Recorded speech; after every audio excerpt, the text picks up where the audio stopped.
लोगों ने भी मुझे समझाना छोड़ दिया। समय चुपचाप गर्मी की शुरुआत तक पहुंच गया। उधर वांग दहाई की आलीशान विला में धीरे धीरे कुछ अजीब बदलाव दिखाई देने लगे। एक दोपहर मैं जानबूझकर उसके पिछवाड़े से गुजरा और आंखों के कोने से मुझे वही दिख गया जिसका मैं इंतजार कर रहा था। उसकी विला की उस बाहरी दीवार के कोने पर जो मेरे खेत की तरफ था, फाउंडेशन से शुरू होकर बाल जितनी पतली एक दरार धीरे धीरे ऊपर की ओर बढ़ चुकी थी। मेरा दिल जोर से धड़क उठा और अगले ही पल मैं अंदर ही अंदर खुशी से भर गया। ये तो मेरी उम्मीद से भी जल्दी हो गया था। कुछ दिनों बाद वांग दहाई एक मिस्त्री को लेकर आया ताकि वह दरार भर सके। मैं अपने घर की दीवार के पीछे छिपकर उनकी बातें सुनने लगा। बॉस वांग, लगता है फाउंडेशन थोड़ा सा बैठ गई है, छोटी सी प्रॉब्लम है, भर देंगे तो ठीक हो जाएगी। फाउंडेशन बैठ गई? मैंने तो सबसे बेहतरीन कंस्ट्रक्शन टीम से यह विला बनवाई थी, ऐसा कैसे हो सकता है? जरूर तुम लोगों ने काम ठीक से नहीं किया था, जल्दी इसे ठीक करो। लेकिन ये तो बस शुरुआत थी। बहुत जल्द उसके घर के पिछवाड़े की ड्रेनेज लाइन भी बार बार ब्लॉक होने लगी। हर कुछ दिनों में सीवेज वापस ऊपर आ जाता और पूरा आंगन बदबू से भर जाता। हर बार वह गालियां देता, लोग बुलाकर लाइन साफ करवाता और सारी गलती या तो कंस्ट्रक्शन क्वालिटी पर डाल देता या अपने घर वालों के गलत इस्तेमाल पर। उसने एक बार भी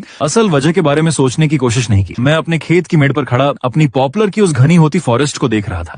अब उनमें शुरुआत वाली कच्ची हरियाली नहीं रही थी। गर्मियों की धूप में वे पूरी तरह फैल चुकी थीं और जीवन से भरी चमक बिखेर रही थीं। मैं साफ महसूस कर सकता था कि जमीन के नीचे उनकी अनगिनत जड़ें मेरी इच्छा को साथ लेकर निडर सैनिकों की तरह वांग दहाई की विला की ओर लगातार बढ़ती जा रही थी। एक सुनसान आधी रात मैं एक काली प्लास्टिक बकेट लेकर चुपचाप अपनी पॉपुलर फॉरेस्ट में घुस गया। उस बकेट में मैंने खास तौर पर तैयार किया हुआ तेज असर वाला रूट ग्रोथ सोल्यूशन रखा था। मैंने बहुत सावधानी से उस सोल्यूशन को खास तौर पर उन पॉपुलर के पेड़ों की जड़ों में डाला जो वांग दहाई की फाउंडेशन के सबसे करीब थे। वह लिक्विड मिट्टी में समाते ही गायब हो गया। लेकिन सिर्फ मैं जानता था कि जमीन के नीचे एक विशाल दावत की शुरुआत हो चुकी थी। पॉपुलर के पेड़ आंखों से दिखाई देने वाली रफ्तार से बढ़ने लगे। हवा में लहराता उनका हर पत्ता मानो मेरी जीत का जश्न मना रहा हो। और दूसरी तरफ दौलत